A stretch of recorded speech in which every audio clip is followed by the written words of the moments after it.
Ngayon, pinagpepiestahan na naman si Senator Revilla. Pero ikikwento ko sa inyo kung ano talaga ang tunay na nangyayari dyan kay Senator Revilla. Sisimulan natin sa pamamagitan nitong balita na ito. Ito, papakita ko sa inyo, ha? So, chotomate. Ayan.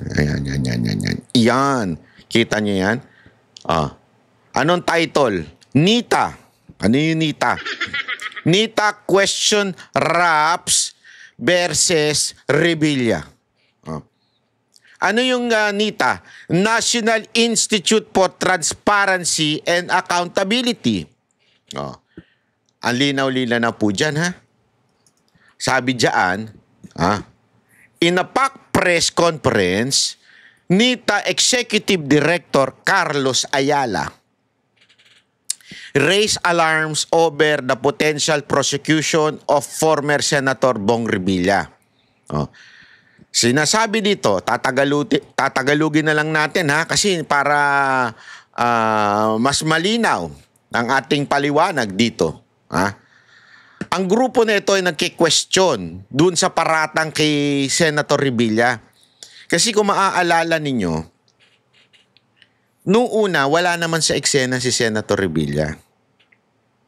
Hanggang pumasok itong yung DPWH official. Na sino yun? Na bit ni Remulla. Tandaan nyo? Yung si Remulla na dating DOJ? Lagi niyang kasama yun. Bit niya yung si...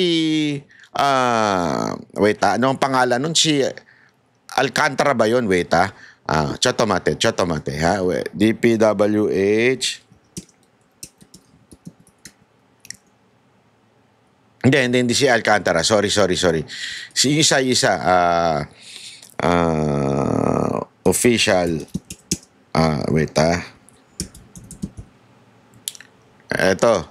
Etong si Bernardo, yun. Kasi yung pangalan niya, pangalan ng Comblo. Bernardo. Diba? Yung si Bernardo, noong una wala sa eksena eh. Lahat ng mga nagsasalita, hindi pa kasama si Revilla.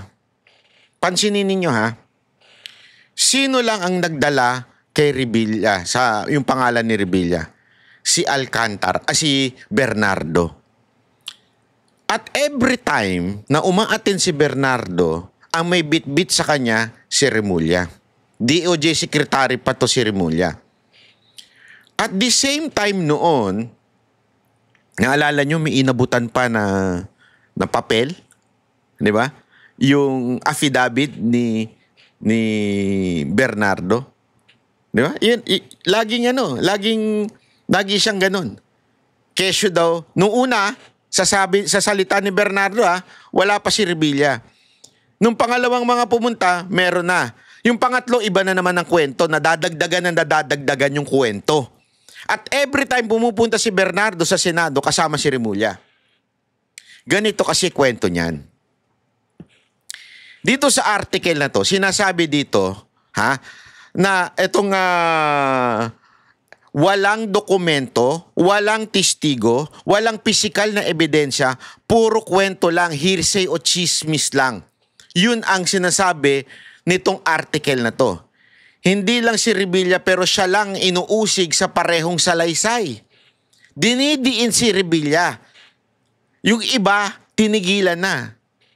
Halimbawa, si Chis Escudero, Mark Villar, Jingo Estrada, Joel Villanueva, Grace Poe, Nancy Binay, Sani Angara, yung mga nabanggit, nawala na.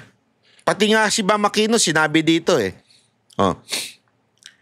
But none of them, sabi diyan sa article, recommended for charges. That's something fishy. Bakit si Revilla lang ang nire-recommendang kasuhan? Di ba? Merong mga butas na hindi ka panipaniwalang kwento. Sabi ng Nita ho nagsabi, yung grupo, tinawag daw na testigo na close friend si Revilla. Pero ang kwento ay walang kasamang tao, walang security, walang dokumento, walang koordinasyon. Ayon sa Nita, Walang batikang opisyal ang gagawa ng ganito ng kapabayaan. Ha? Hindi man lang pinagsalita si Revilla bago pinangalanan sa publiko. Sabi na Nita, hindi sinumon si pinatawag si Revilla, hindi daw si pinatawag, hindi binigyan ng pagkakataon sumagot, pero pinangalanan agad sa publiko. Alam mo, sabi nga nila, sabi ng Nita, ang summary ng article na ito ay mahina at chismis lang ang lahat ng ebidensya kay Bong Revilla. Hindi siya pinakinggan bago inakusahan, at bakit siya lang ang inuusig kung marami ang nadadawit. Kaya humiling sila ng patas at independent investigation. Ganito kasi ang kwento niyan. Kaya kwento ko lang sa inyo, ha? Bahagya kasi may narinig akong kwento. Sa Cavite kasi, dati palang magkaaway ang mga Remulla at ang Revilla sa politika. Actually, medyo magulo nga daw dyan. Di ko alam kasi bata pa ako eh. Pero noong unang panahon daw, magulo daw ang politika dyan sa Cavite. Until nag-usap yung dalawang pamilya. Pamilya Remulla, pamilya Revilla. Naayos, nagbigayan sila. Sa'yo ang tundo, sa akin ang Maynila. Sa'yo ang distrito na to, sa'yo ang distrito na ito. Hati, para wala ng gulo. Okay? At nakita naman dating governor din ng mga Revilla eh. Pero binigyan ng pagkakataon ng mga Remulla. Ganyan. Ang problema ngayon daw, ang kwento dyan sa Cavite, wala nang matikas na Remulla. Bakit? Kasi, aside from hindi talaga matikas yung isa doon. Huwag yung tanong nyo kay Sir Jack. May naaamoy si Sir Jack dyan eh. Hindi, ito since si John Vic ay DILG na, si Remulla, yung isang Remulla pa, di ba? Yung malapit na. Hindi, malapit nang hindi makita. Ang itim na kasi. Di ba? Nasa ombudsman na. Wala nang Remulla ang papalit bilang gobernador at yung iba pang mga Remulla. Kasi yung ibang mga kapamilyang Remulla, palpak. Hindi naman kilala. Hindi lang yun, mahina. Yung iba meron pang, alam mo na, shady background. I-google nyo na lang. Di ba? Ang problema, ang mga Revilla, yung mga anak, kapatid ba yung isa, pinsan or something. Basta lahat ng Revilla, maganda ang takbuhin. Kahit nga si Mayor Lani, maganda ang takbuhin sa Cavite. Sa madaling salita, yung mga tao, nakikita na ma-occupy ng itong mga posisyon sa Cavite ng mga Revilla. 1, buwisit na sila sa mga Remulla. 2, may isa pang, alam mo na, nahuli. 3, talagang wala na. Ibig sabihin, walang maayos ngayon. Okay? Ganun ang nangyayari. Kaya daw, ngayon, sabi nila, tila dinudurog ng mga Remulla ang Revilla. Pinuputikan, dinudumihan. Kaya nga, di umano, allegedly, itong si Bernardo, yung DPWH, bigla-bigla na lang nadamay si Senator Bong Revilla, dating Senator Bong Revilla. Na nung una naman, wala sa testimony niya. At the same time, pinadiin. Idadamay nga daw yung buong pamilya. Para bagang idinidikit yung mga pamilya ni Senator Bong Revilla para masira sa Cavite. Kasi ang prediction sa 2028, walang mananalong Remulla dyan. Burado na ang Remulla sa Cavite. Yan ang sabi sa akin ng mga taga Cavite. Kinikwento nila sa akin. Wala naman, una-una palpak talaga mga Remulla sa Cavite. Walang nagawang maayos. Sabit-sabit. Hindi, tanungin nyo na lang yung mga nasa Cavite. Tanungin nyo, sino talaga mas gusto nila? Revilla o Remulla? Revilla pa rin. Kaya kailangan durugin daw ang mga Revilla sa politika. Ito ang ginagawa ngayon kay Senator Bong Revilla. Kaya nga, pati itong NITA, itong grupo na NITA, ha? Hindi ko to kagrupo. Grupo ng NITA, National Institute for Transparency and Accountability, duda sa mga ina-accuse kay Senator Bong Revilla. Duda sila. Pangalawa, easy target kasi si Bong Revilla kasi dati nang nakasuhan. But, remember, he was acquitted doon sa kaso niya. Kasi yung ibang mga media, tingnan nyo, kasama yung mga media na naninira eh. Laging sinasabi, pangalawa nyo na to. Pangalawa niya na yan. Pangalawang ano? Hindi nila sabihin na napawalang sala si Senator Bong Revilla noon. Walang sapat na ebidensya. Ibig sabihin talagang malinis si Senator Bong Revilla noon. Kasi nga, remember the story? Ipapaalala ko lang sa inyo. Politics. Dahil si Senator Bong Revilla at saka nung panahon na yun si Jinggoy, sila yung mga umagainst kay Pinoy noon. Kaya nga 'di ba binitbit sa Malacanang? Naalala nyo yung kwento? Binitbit sa Malacanang yan si Senator Bong Revilla nung panahon ni Pinoy para kausapin. Tapos ayaw niyang pumayag, hindi siya pumabor doon sa gusto mangyari ni Pinoy. Doon siya pinatungan na ng kaso, pinakulong na, sinira na. Kasi at that time, siya pala, ang taas niya sa ratings, siya pala ang susunod supposedly tatakbong presidente nun. Para tumapat sa bata ni Pinoy. Hanggang ipinakulong para masira yung pangalan. Alam mo naman tayo, minsan mga Pilipino, judgmental tayo eh.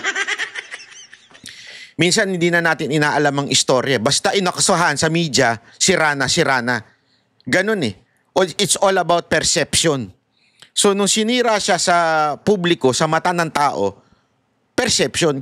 Pero magtataka ka, kasi ito eh. Isipin mo mabuti ito mga kababayan ha. Kung talagang sablay ang mga Revilla, bakit paulit-ulit silang binoboto, pati yung mga anak, sa Cavite? Wala pa ata akong natanong na taga Cavite na magsasabing, ang mga Revilla, loko yan. Ang mga Revilla, abusado yan. As a matter of fact, marami dyan. Pati nga yung kapatid ba yun o pinsan? Umaangat din. Magaling din daw sa Cavite. Sabi ko, bakit ganun? Nung mga panahon na hindi ko pa alam ito, bakit ganun? Parang ang dumi niyan tingnan. Kasi nga, iyan ang trabaho ng media. Lalong-lalo na yung mga kapanalig na mga tulpo. Kaya nilang manira ng manira sa publiko. Ganon. Ganon po sila. Siniraan ng todo-todo. Ngayon, inuulit na naman to para talagang mabura sila sa Cavite. Kasi nga, sa totoo lang, kung hindi nagbati ang Remulla at Revilla sa Cavite, hindi mananalo ang mga Remulla. Tinatain na yan sa Cavite. Galit ang mga taga-Cavite dyan sa mga Remulla. That's the truth. Sabi ko nga sa inyo, do not ask me. Ask those Caviteños. Alam na mga Caviteños yan. Gusto nila si Revilla, mga Remulla, tinatain na nila dyan. Ayaw nila. Kaya lang, wala na magagawa. Kailangan tanggalin to Revilla para umangat ang mga Remulla. Kasi wala daw kwenta yung mga sumunod eh. Lalo na yung kwento sa akin, yung anak daw na nasa gobyerno ngayon dyan sa Cavite, wala daw kwenta eh. Mahinang nila lang. Yun ang sabi. Sabi nga, to eliminate, para manalo yung mga second generation o third generation Remulla, kailangan mawala ang Revilla. Iyan daw ang tunay na story. Kaya nga, nung nakita ko, naalala nyo, yung si Bernardo, lagi niyang, di ba pinuna ni Marcoleta yan? Laging pabago-bago ng statement si Bernardo dahil kasama si Remulla. Tapos nagdataka nga si Marcoleta, bakit laging sa lahat-lahat, yung iba pa mga DPWH, lagi si Bernardo ang kasama. Laging siya yung nanggaling sa DOJ, inaabutan ng tawag doon, sinumpaang salaysay, is yun yung binabasa. Lagi. Balikan nyo yung mga video. Bakit? Dito napapaghalataan o nakukonfirm yung mga kinikwento sa akin ng mga taga Cavite. Ganyan pala talaga yan. Etong pagdawit kay Senator Bong Revilla ay labanan lamang pala ng Cavite politics. Okay? Hitting two birds in one stone. Ano yun? Madadivert na yung issue sa mga Romualdez at kay Marcos at kay Sandro at kay First Lady, mawawala pag idiniin at ikinulong si Senator Bong Revilla at si Bato. Nakikita niyo yung buong picture, yung buong propaganda ng gobyerno. Imagine niyo. Imagine niyo. Pag nakulong si Bong Revilla, pag nakulong si Bato, it will be a big story na yung galit ng tao, inililipat nila ngayon kay Revilla. Hindi niyo napapansin? Merong pattern. Yung mga trolls, inililipat lahat ng galit kay Revilla. Tangina, mas galit pa sila kay Revilla kaysa kay Romualdez. Saan ka nakakita ng ganun? Walang kinalaman yung tao. Wala na Wala nga siya sa Senado ngayon 'Di ba? Inilaglag nga siya ni Marcos Tapos siya pa yung parang sobrang sama. Tapos si Romualdez parang, I'm the holy one. May ganyan. Ano yung ganyan? Pakpak. Diba? Ganun katindi ang nangyari ngayon. Nalilihis talaga sa tunay na issue kasi nga naman, di ba, ang packaging ng media, second time around. Gusto nyong malaman kung paano natin masasabing meron talagang bias etong si Remulla? Eto, ipapakita ko sa inyo Eto, panoorin ninyo ito. Naming names, the two who have arrest warrants already by December 15 are Senators Jinggoy and Bong Revilla. Tama po ba? It came from you, not from me. But I think that your guess is as good as mine, given the fact that these cases are already under investigation. Okay. So, all right. I'm a little confused. I thought it came from you. So this came from media, from speculation? No, it's part of my interaction with media. When they were squeezing me for information, I think that I said that these were the cases that may be interesting. You have to take... Yan Eto, napakaganda nitong video na ito. Dito, malalaman mo talaga yung plano ni Remulla. Bakit? Ang context kasi nito, December 15, sabi ni Corina, naming names, the two have arrest warrants already by December 15 are Senators Jinggoy and Bong Revilla. Tama po ba? Nung una, in denial si Boying. Sabi niya, it came from you, not from me. But I think your guess is as good as mine, given the fact that these cases are already under investigation. Tapos parang nawindang si Corina. Bakit? Sandali, nalito ko. I'm a little confused. Because I thought it came from you. Kasi may media na nakapag-interview. Binitawan niya Binitawan nito ni Boying So this came from media? Tanong ni Corina. Alam mo sagot ni Boying.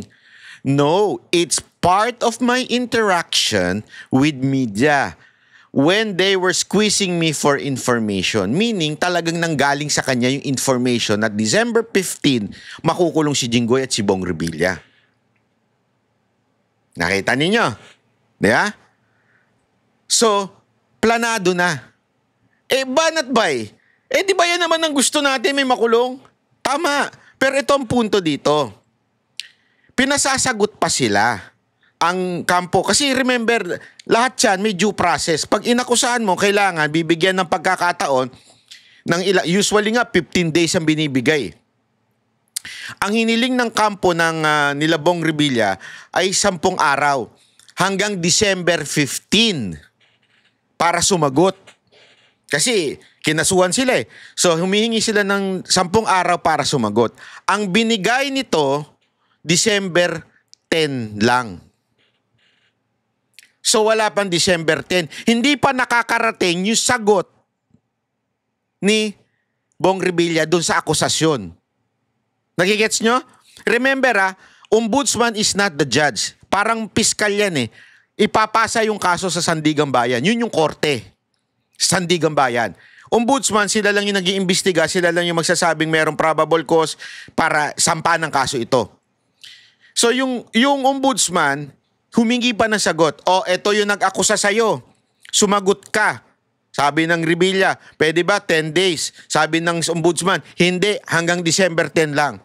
So as of now, hindi pa sumasagot ang mga Revilla kasi hanggang 10. Pero itong interview na to, I think it was 2 days ago o 3 days ago. 3 days ago, alam na niya na makukulong ng December 15 without the counter affidavit. Paano nangyari yun? Come to think of it wala pa yung counter affidavit ng taong ina-accuse. Ibig sabihin, di pa niya sinasagot yung accusation sa kanya. Aba, alam na niya na makukulong? Planado na makukulong? Mawawarant? Kasi pag winaran siya, non-bailable yung ikakaso sa kanya kaya makukulong.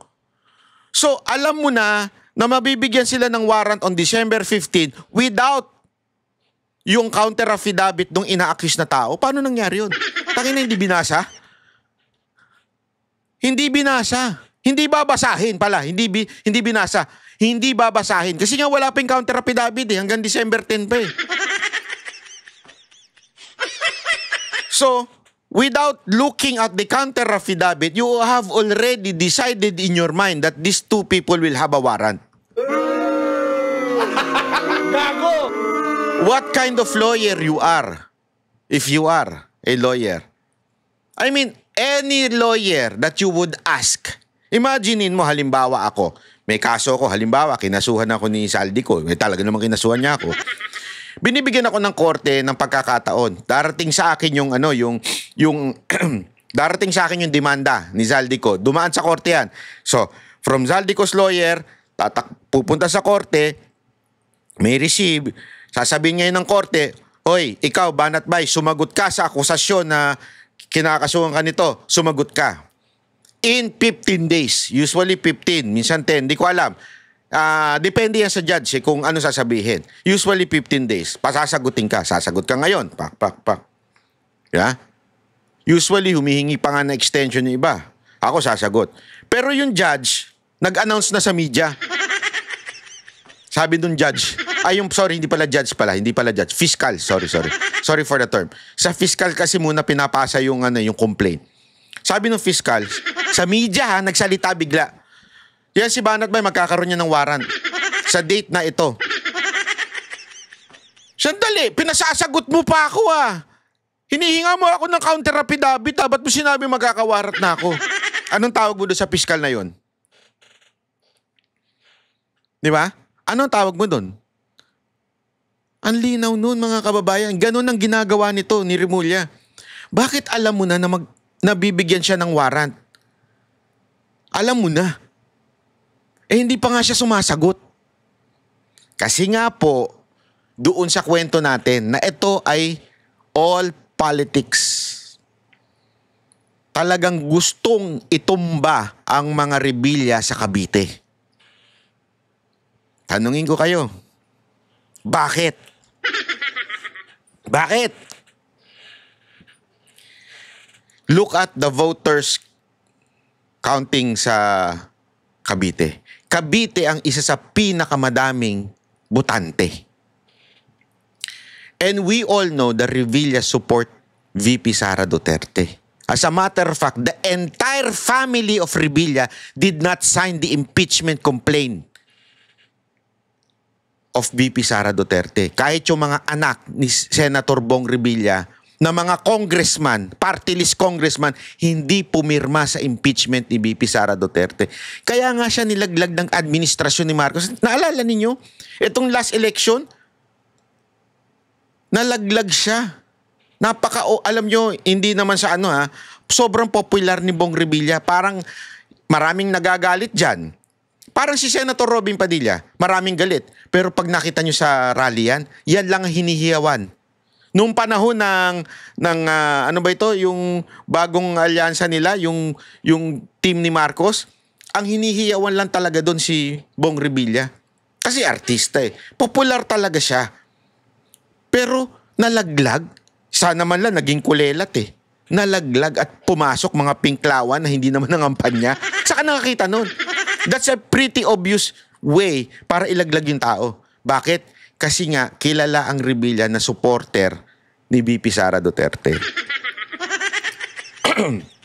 Ngayon, sa darating na eleksyon, 2028, Cavite ang isa sa mga key factor ng presidential election. Excuse me po. Alam niyo kung bakit? Sa ratings, Mindanao, Visayas, given yan. Sa mga Duterte yan.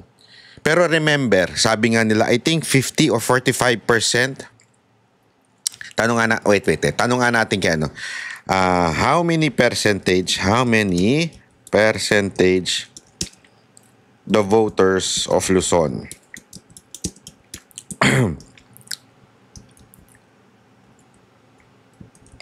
Okay.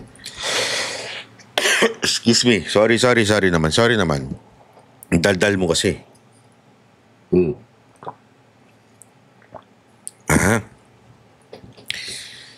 Sabi kasi nila, more than, I think it was 45% ang botante ng Luzon. Yung naalala ko eh. Ayan. Okay. Ito, lumalabas.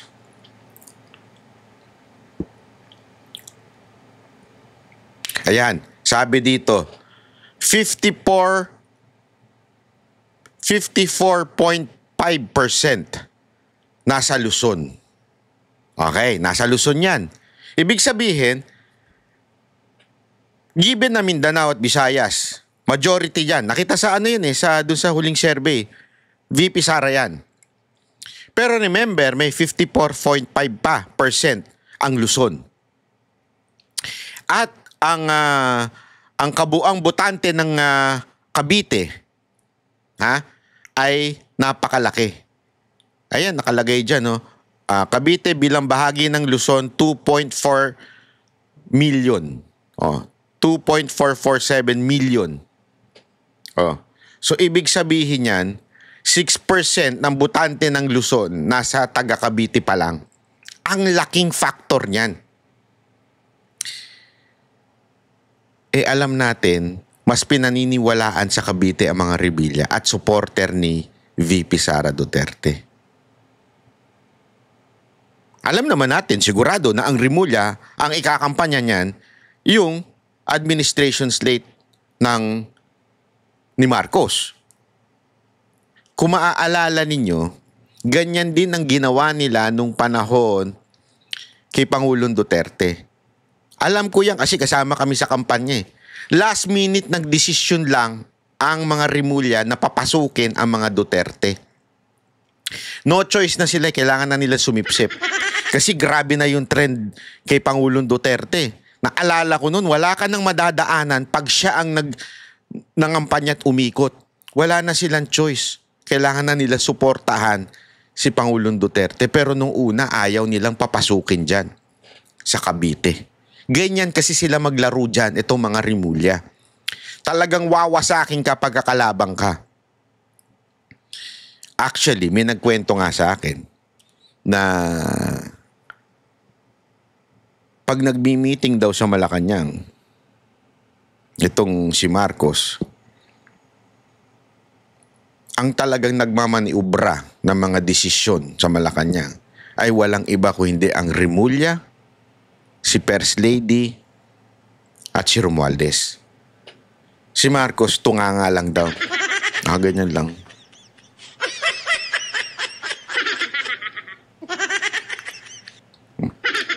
Yun ang kwento sa akin, Hindi ko alam kung totoo. Yun ang kwento sa akin. Kaya yung style ng politika ni Rimulya na ginagawa nila sa Cavite, na ginagawa niya ngayon kay Senator Bong Revilla, ay same style na nangyayari sa buong bansa. Ano yun? Lahat ng kalaban durugin. Paano ibig sabihin ng durugin? Yurakan, dumihan, perception, everything is perception.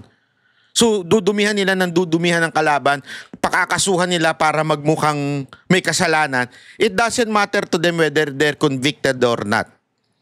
As long as kakasuhan nila na non-bailable para pag nakakulong, ang dating nung kasi sa atin, may kasalanan na eh. Kasi marami sa mga Pilipino, hindi nare-realize to. Maraming nakakulong ang hindi convicted pa.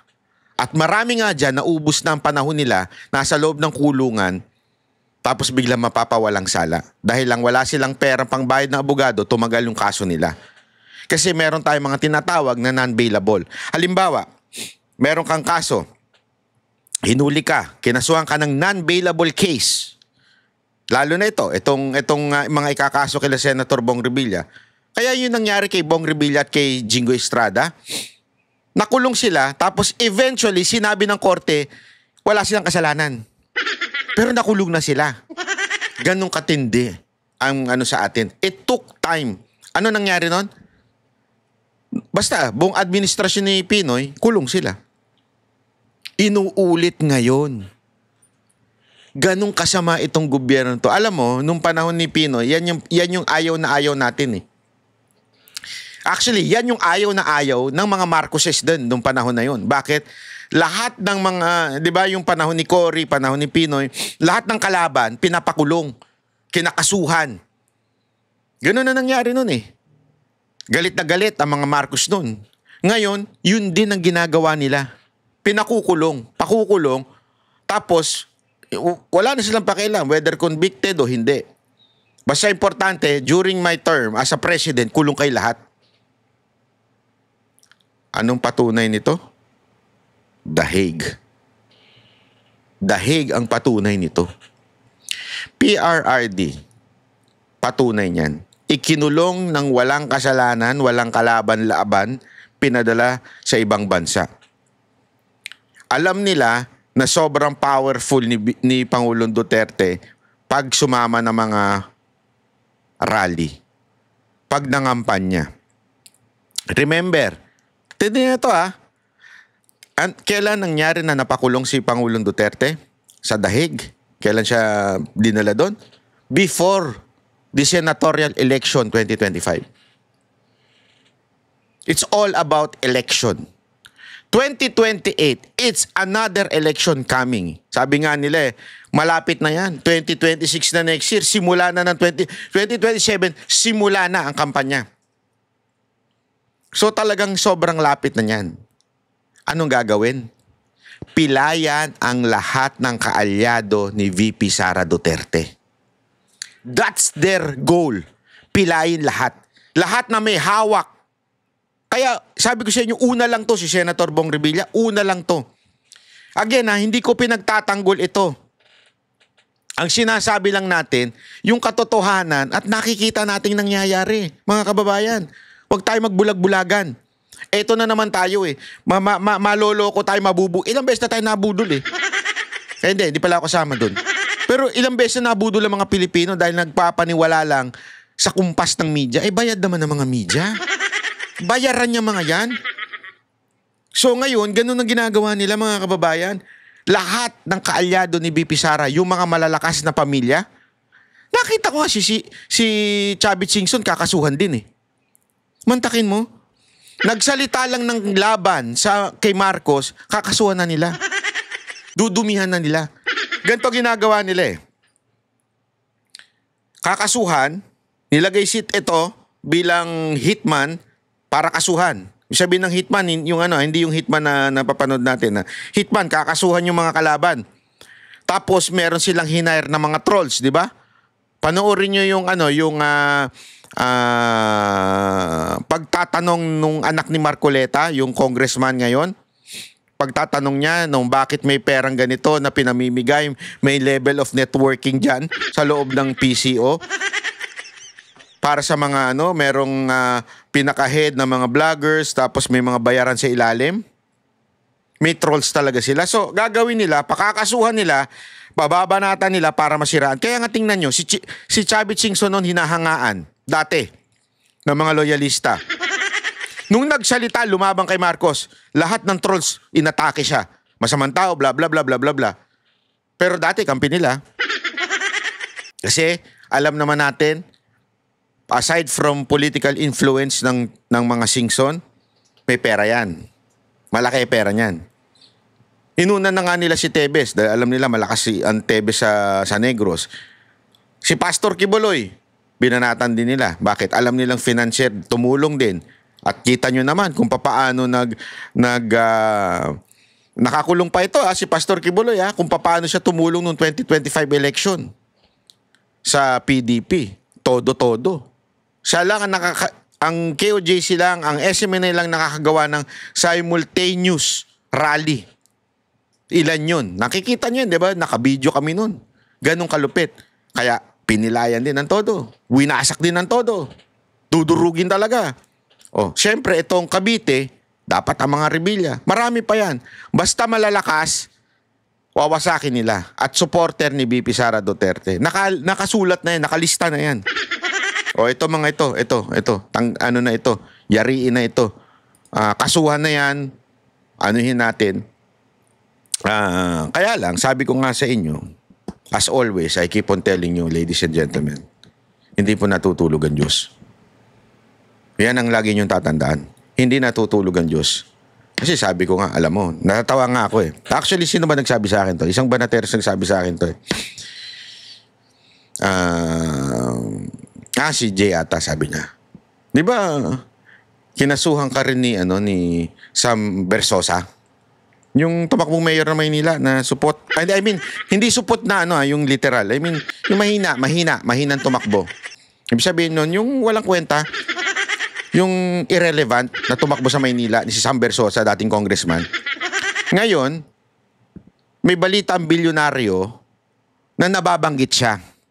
Dahil doon sa kotse na nakita yung conduction sticker. Di ba, naalala nyo, naglabas si Zaldico ng mga maleta, may conduction sticker doon. Hinanap ng bilyonaryo. Nahanap ng bilyonaryo. At yung kumpanya, may relation daw, merong parang naglilink kay Sam Versosa. Although, hinihingan pa nila ng panig si Sam Versosa, pero medyo nagkaroon ng link, parang yung address, nandun sa building ng front row. Hindi natin alam. Tapos, yung sasakyan, Maserati. Yun din ang distributor ng Maserati sa Pilipinas, si Sam Versosa. So parang tinatanong ngayon ng bilyonaryo, anong kinaugnayan mo? Doon sa mali-maleta na yon. Yun ang tinatanong nila. Hindi ko alam. Ako, wala naman akong masasabi dyan. Okay? Pero sabi nga ni Jay Guevara TV, i-follow niya yung lintik na yan, Walang kwenta rin yan. Sabi nga ni Jay, di ba, si Zaldico kinasuhan ka. Si Sam Versosa kinasuhan ka. Tingnan mo, balik sa kanila. No, di ba, si Zaldico nagtatago. Etong si Sam Versosa nadawit. Sabi ko nga sa inyo as long as you stick to the truth, doon lang kayo sa katotohanan. Panindigan niyo yung katotohanan na yan. Huwag kayong magsisinungaling, kakampi niyo Diyos. Hindi, totoo ito. Hindi ako nagbibiro. Kasi sabi nga, di ba, ang ganda nung bersikulo na, if God is for you, who can be against you? Tama, mali. Ang ganda niyan Pero may kabaligtaran yan. If God is against you, patay ka. Ganun. Hindi, dagdag ko na lang yun. Nakukuha nyo? Sabi nga nila, if God is for you, kung kasama mo Diyos sa buhay mo, sino makakalaban mo? Pero ang mas masakit dito, pag ang Diyos kalaban mo, sinong kakampi sa'yo? Wala. Walang kayang lumaban sa Diyos. Kahit anong tadhanang gawin mo, kahit anong agimat, kahit anong orasyon mo dyan, pag ang kalaban mo na Diyos, babalik sa iyan. Paano mo makakalaban ng Diyos?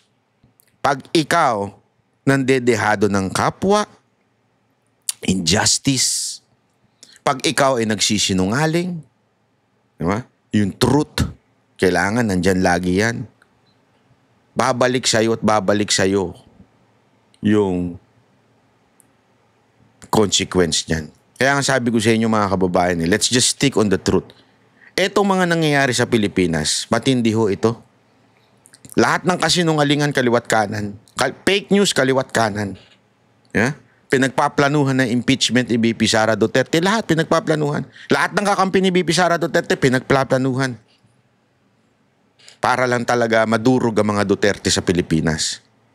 Pero hindi natutulog ang Diyos.